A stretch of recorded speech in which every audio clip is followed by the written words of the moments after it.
have an awesome guest tonight, Autumn Pippenburg.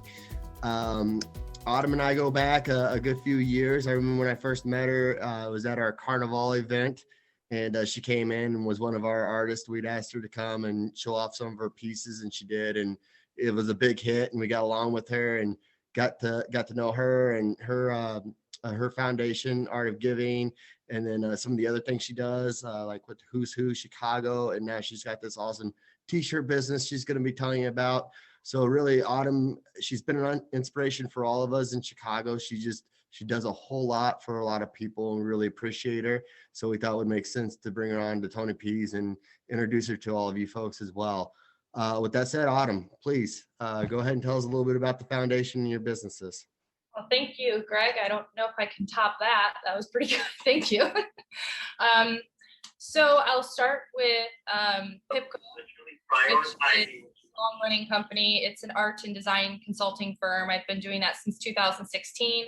I started in the hospitality industry and took a Rona pivot, as they call it, during the coronavirus, and opened up the doors to some other industries like the medical industry, corporate, residential, and we've been doing a lot of art and design consulting in those industries now.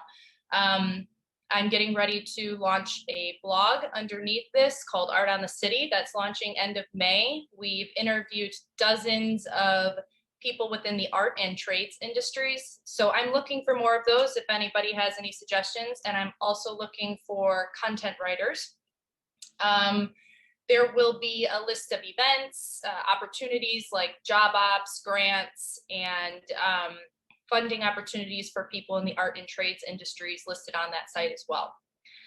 For the last 2 years, I've been running a non-for-profit. It's a 501c3 organization here in Chicago called the Art of Giving Foundation. We raise money and supply funds to local artists and art programs, and we provide grants for them to continue on with their local social initiatives and community projects. We also provide art supplies for local CPS schools. We did have an art and cultural center in Nicaragua for a couple years, and unfortunately with the coronavirus, everything shut down. So we're in the process of getting that back up and running, and looking at actually expanding that and leasing out an entire hotel for this. So making it a little bit bigger than it was before. We have our Art of Giving Foundation Gala coming up. It was slotted for June, but I think we're going to push it to July. You don't want to miss it. It's amazing. There's live art auctions. I don't know if you're familiar with the digital art world, but we have NFTs going on.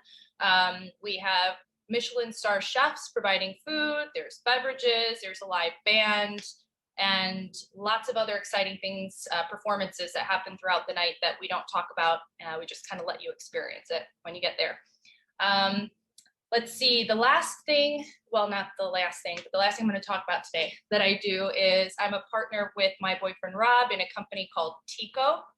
Teeko is the umbrella company, and we plan to open several brands underneath it, but essentially it's an online t-shirt retail store. The first brand being Civic Tees. This was also another Rona pivot. Because we are both in the art, fashion, culture realm, we decided that we wanted to design our own t-shirt line that was politically charged with a humanitarian backdrop. So we're looking to build this community of people that want to be a part of the movement to address issues like racism, sexism, homophobia, the list goes on. And we will be having our launch party Juneteenth. It's going to be a real small private event for people that want to, like I said, be a part of this movement. So in a nutshell, that's what I do. I know that Greg wanted me to speak on the Who's Who, so I'm going to do that. I forgot. Sorry, Greg.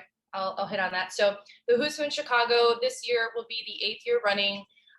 It started with me nominating 20 individuals in Chicago that I felt were the movers and shakers in their own industries, that were also giving back to the community on a large level, but didn't own necessarily a charity or was a part of a charity. They were just big givers. So I wanted to give them some recognition. We threw them a big party and then asked them to nominate everyone moving forward. And it's just been a huge success. We've been able to meet tons of really like-minded, helpful grateful, giving, generous people. And it's a great party. Everyone invites their friends. They get to do a little talk, kind of like what we're doing now. And it's a great networking event. So this will be the 8th year. I'm working with a group to take it national. And so looking for connections there with venues and sponsors and people that would like to be a part of this nationally. Yeah, and I'm a mom and I homeschool. So that's a lot. Way before coronavirus, I've been homeschooling, and I'm getting ready to move to Lakeview East. So that's kind of where I'm at in everything that I do. Would you like my blood type? Thank you for. Oh, go ahead, Tony. No, Autumn, you did great. And yeah, so we're gonna do, everybody, is we're gonna go to the next round of breakout rooms, but Autumn's gonna stick. Yeah. Just real quick, we're going to have Rob Johnson come on and talk a little bit about our philanthropy program for a moment here. Okay, cool. And then Steve, you have the Mr. QR code. Yep. So great. Yeah, everybody, real quick, I'm going to hand it over to Rob Johnson. He's going to talk a little bit about our philanthropy initiative moving forward. Rob, please go ahead. Yeah, before we do that, I want to just ask Autumn a couple of questions related to the art of giving and your event and things of that nature, so people can get an even better idea of why the need is so great. First of all, I think people can understand making sure that artists are having opportunities and get those grants and do that sort of thing. And I think we all understand the pandemic has been bad for everybody, but why don't you give us a little idea of just how debilitating it's been to the art world, having this pandemic and trying to get people to focus on what they do and their needs when it's been so horrific for most people. Yeah, sure. Well, I mean, when your basic needs are threatened, you know, your financial stability, where you're going to live, your job, food, the last thing you have on your mind is purchasing art.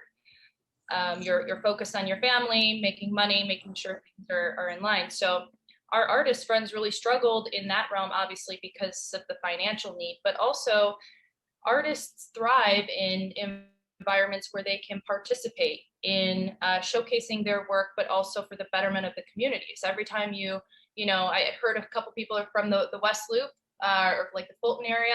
Anytime you drive through there, you see all of the art that's been done along the Beeline in restoration of the Beeline. That's something that artists participate in regularly that completely came to a halt. So artists that don't have the ability to participate in these community efforts are isolated and they become, you know, typically artists are already introverts, so they become depressed. And we've seen a lot of, you know, well, we're not going to get into all that, but we've seen a lot of depressing things happen in the last few months. So obviously we can't have any big events. We can't have any art exhibits, galas, unless you're an artist that's really well established and had the funding to put your art online, you know, an online exhibit to sell your work through an e-commerce site, which for some is very complicating. You didn't sell any work. So if you're, you know, trying to get unemployment as an artist, that's also very tough because you're typically self-employed and you're not showing any type of income of, you know, real worth to the government to even provide you your UI benefits. So it's just been tricky keeping these artists employed and working and not, you know, in a depressive state where they're isolated from the world. Well, I think you just illustrated exactly why the need is so great here. And what we're doing at Tony P's, as Greg mentioned a minute ago, we're inviting people like Autumn on to talk about their charitable endeavor. And what we want to do moving forward is make sure that we give a nod to the people that are giving back to our communities in various different ways. And tonight it's Autumn's night. And so I know Steve just put the link in the chat, and I know that he also has the QR code when he pops up. So I would urge everybody, we're not saying, oh, you have to pay a certain amount or here's the price of admission. We're not saying that at all. We're saying that obviously the art of giving is a worthy 501c3 that needs your help. And if you are so inclined, if you can give something tonight, we would ask you to be generous and to click on the QR code and to go to the Clava Fund. And we have the whole thing set up with Autumn's Art of Giving. So we've done all of this prior to the networking event tonight. And this is going to be a feature that's going to have some commonality to it in the Tony P's networking events, because we feel like it's very important to highlight, for one, and then to donate to some of these very worthy causes, because we're all trying to get back on our feet. We're a great community. There's the QR code right there, Mr. Gast. So if you all are inclined, somewhere. If you all are inclined, we would ask you to donate to Autumn's fund tonight, whatever you can.